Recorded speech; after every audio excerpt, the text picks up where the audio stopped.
In 1958 and 1959, Lee Petty claimed his 4th and 5th championships in our timeline, and would cement himself as the Pioneer Era's GOAT. But today, we are going to take a look at the 1960 season and how it would have played out with a consistent points format.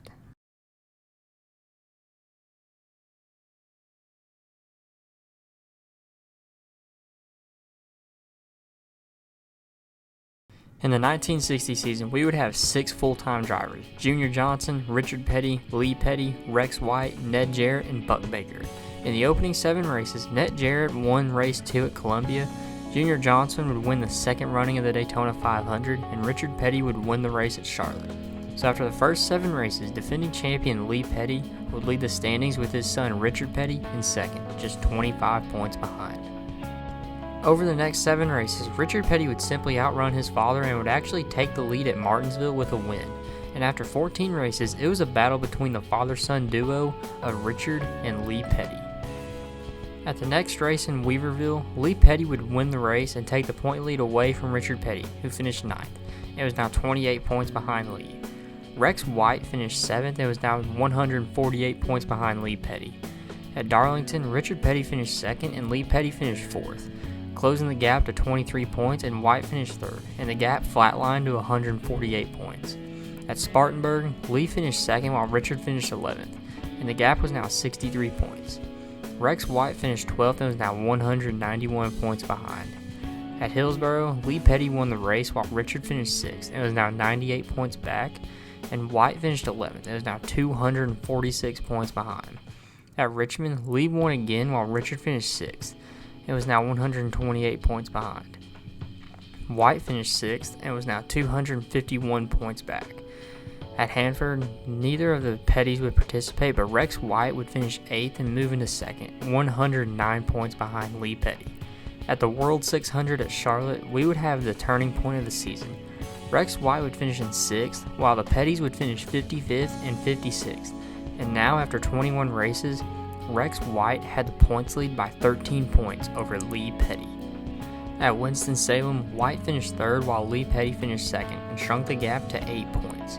Richard finished 4th and was now 145 points back. At Daytona, Lee Petty finished 4th and took the lead back by 2 points over White, who finished 6th. And Richard Petty finished 11th and was now 167 points back in 3rd. At Pittsburgh, Lee Petty won the race while White finished 3rd. It was now 22 points behind. Richard finished 2nd and is now 182 points back.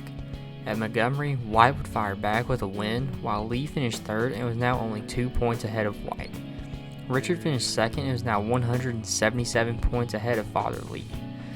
At Myrtle Beach, Lee finished 2nd and White 3rd, growing the gap to 7 points. Richard finished 5th and was now 192 points back. At Atlanta, Lee finished 8th while White finished 23rd and was now 55 points back. Richard finished 20th and was now 231 points back and now out of contention. At Birmingham, Petty finished 3rd while White finished 9th, and we now had a 2-horse battle between the 5-time champ of Lee Petty and Rex White. At Nashville, White finished 2nd and Petty finished 4th, shrinking the gap to 72 points. At Weaverville, White won the race while Petty finished 8th and shrunk the gap to 34 points. At Spartanburg, Petty finished 2nd and White finished 5th, growing the gap to 49 points. At Columbia, White would win the race and Petty finished 7th, shrinking the gap to 15 points. At South Boston, White finished 3rd and Petty finished 7th, and took the lead away from Petty by 4 points. At Winston-Salem, Petty finished 2nd while White finished 4th, and Petty took the lead back by just 6 points. At the Southern 500, Rex White finished 2nd, while Lee Petty finished an abysmal 30th, and with 9 races to go, Rex White was now in full control of the championship. At Hickory, White finished 3rd and Petty finished 8th, extending the gap to 107 points. Fast forward 2 races to Sumter, where Lee Petty finished 5th and White finished 6th, closing the gap to 102 points. At Hillsboro, White finished 3rd and Petty finished 11th, growing the gap to 137 points. At Martinsville, Rex White had a statement win while Lee Petty finished 23rd, and the gap was now a whopping 228 points. At North Wilkesboro, White won again and Petty finished 20th, and the gap grew to a huge 310 points.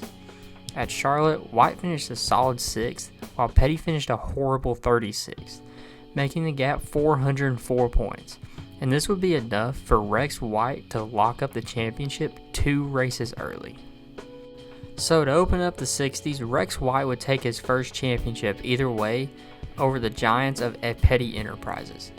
Despite having some competition early in the season, Rex White would pull through and outrun Lee Petty and capitalize on Petty's mistakes, and because of this, Rex White would walk away the champion of 1960. Also, thank you guys for helping me reach 1,000 subscribers. This is huge for me, so thank you, and I appreciate all the support I have gotten over the past year. Well, that'll do it for today, guys. Thanks for watching, and I'll see you next week for 1961.